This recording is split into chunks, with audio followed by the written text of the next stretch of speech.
Hola, ¿qué tal? Muy buenas tardes. Mi nombre es David Barrón. Espero se encuentren todos bien, compañeros, profesora. Por lo pronto, les pido me permitan platicarles la utilidad de los entornos virtuales de enseñanza y aprendizaje en relación al proceso educativo. Primero, pues nos debe de quedar perfectamente claro que es un entorno y se caracteriza, pues bueno, por el espacio, qué es lo que nos rodea, qué es lo que tenemos disponible. Al momento de platicar de un entorno virtual, pues tenemos que trasladarlo a que se tienen que ver inmersas pues herramientas digitales, el uso del internet, el uso de aplicaciones, el uso de inclusive otros medios interactivos para que se pueda llevar un proceso de enseñanza-aprendizaje. Y eso específicamente por dos aspectos. Uno, pues bien, el desarrollo de tecnologías que al día de hoy pues nos está rebasando, no nada más en la educación, sino en muchos otros ámbitos, como también la demanda de espacios físicos en un constante crecimiento de población. Por ello, entonces, ¿qué es un entorno virtual de enseñanza y aprendizaje? Pues bien, es un espacio adecuado que va a fortalecer la aplicación de diferentes técnicas de aprendizaje, ojo, a distancia, haciendo participación a todos los integrantes con recursos tecnológicos. Importante eso. Por ello, pues nos debe de quedar claro cuál va a ser el canal, cuál va a ser la forma en la que nos vamos a estar dirigiendo y hacer llegar pues la información y contenidos temáticos de algún tema en específico. Por eso la importancia de la adecuación del profesor, de los alumnos, de las instituciones a estas nuevas tecnologías. ¿Qué componentes tenemos presentes en un entorno virtual de enseñanza-aprendizaje? Pues principalmente el espacio. ¿Qué forma? ¿Qué es lo que voy a utilizar? ¿Dónde lo voy a utilizar para hacer llegar la comunicación? Los medios, ¿qué canal? ¿Qué herramientas voy a poseer para que se pueda llevar a cabo una interacción? Los contenidos tienen que ser claros, tienen que ser específicos, tienen que ser congruentes.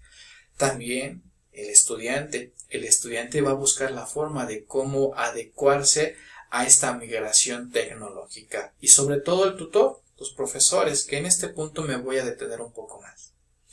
Los profesores, pues bueno, deben de desarrollar estos recursos tecnológicos, sociales, culturales en su función. Debo de tener claridad dónde lo voy a ocupar, para qué lo voy a ocupar.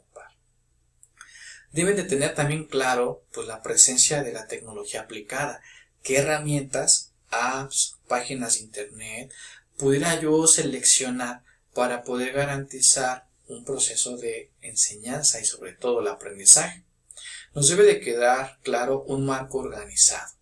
Esto refiere a los espacios, al calendario, a una programación de qué es lo que se tiene que ver durante todo un curso y sobre todo pues llegar a las definiciones y conceptos que quisiéramos los alumnos o en este caso cualquier participante pudiera tener este acceso.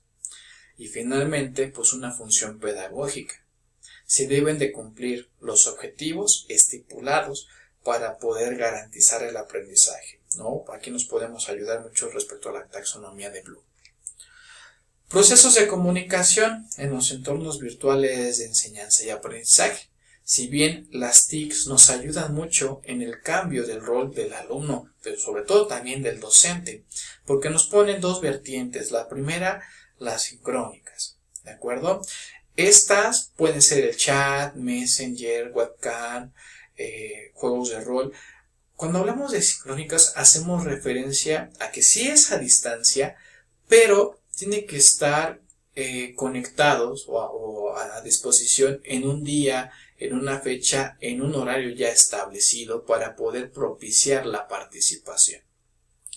A diferencia de los asincrónicos, como las wikis, los foros, los blogs, las páginas web y el correo electrónico. Si bien también son a distancia, pero la diferencia con las anteriores no es necesario estar conectado en un día, en un horario, en un tiempo determinado con los demás participantes para poder llegar a una interacción, ¿de acuerdo?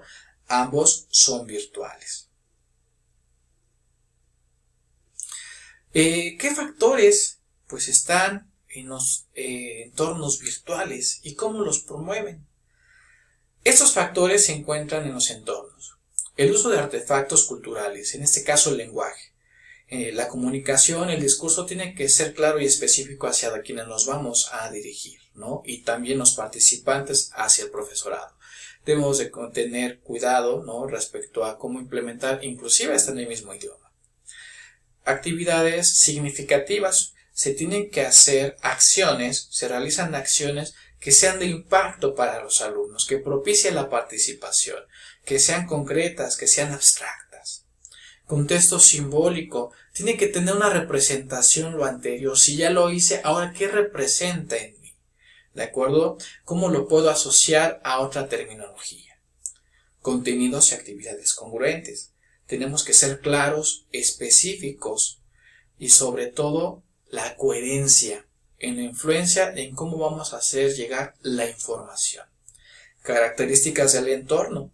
Debemos de verificar qué plataforma o qué lugar o qué espacio pudiéramos adecuarlo para que nos puedan favorecer este proceso de comunicación. En caso contrario, se nos va a poder dificultar. La actuación del docente.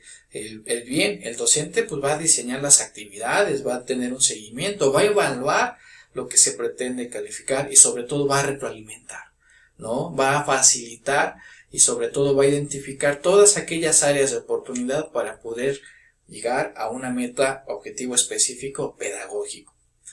Y la práctica activa del alumno, pues esta interacción con el entorno, que no tenga miedo a las plataformas, a las aplicaciones o a las herramientas digitales. ¿Para qué? Para poder llegar a un pensamiento crítico, ético y sobre todo con sentido social.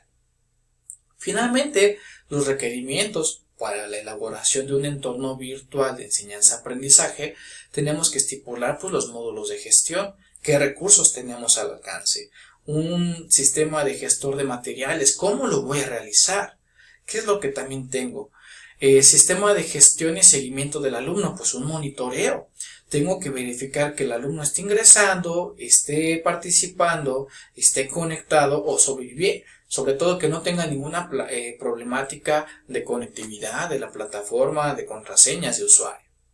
Módulo del autor, pues los profesores o bien quien vaya a participar como creador, es la construcción de los materiales, la construcción de cómo vamos a hacer llegar la información. Módulo de comunicación, ahora sí vienen los canales, ¿no? ¿Qué forma vamos a utilizar para que llegue el contenido temático? Ya sea visual, auditivo, en línea, ¿no? Alguna página que nos pueda a favorecer, videos, sino qué forma vamos a utilizar para poder llegar a esa información. Módulos de trabajo, pues bueno, las herramientas que vamos a tener a la mano, software, hardware y demás, para que nosotros también podamos tener conciencia de lo que se va a realizar y poder tener dominio del tema. Y sobre todo el módulo de la evaluación, pues vamos a verificar y vamos a validar que se esté llevando a cabo el proceso como se determina. Y finalmente módulos de recursos, pues todo lo que sean auxiliares, ¿no? Todo lo que nosotros nos pudiera ayudar a facilitar este proceso de enseñanza y aprendizaje.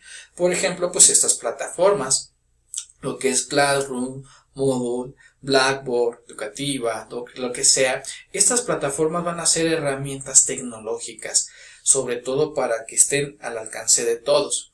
Eso tiene que ver también con que sean interactivas, que todos puedan participar, que sean flexibles, que se adapten a las necesidades de la población en curso, que sean también escalables, que pueda ser desde un integrante hasta 10, hasta 100, que pueda soportar todas las actividades de todos los integrantes y que sean estandarizadas, que sean utilizadas para más personas.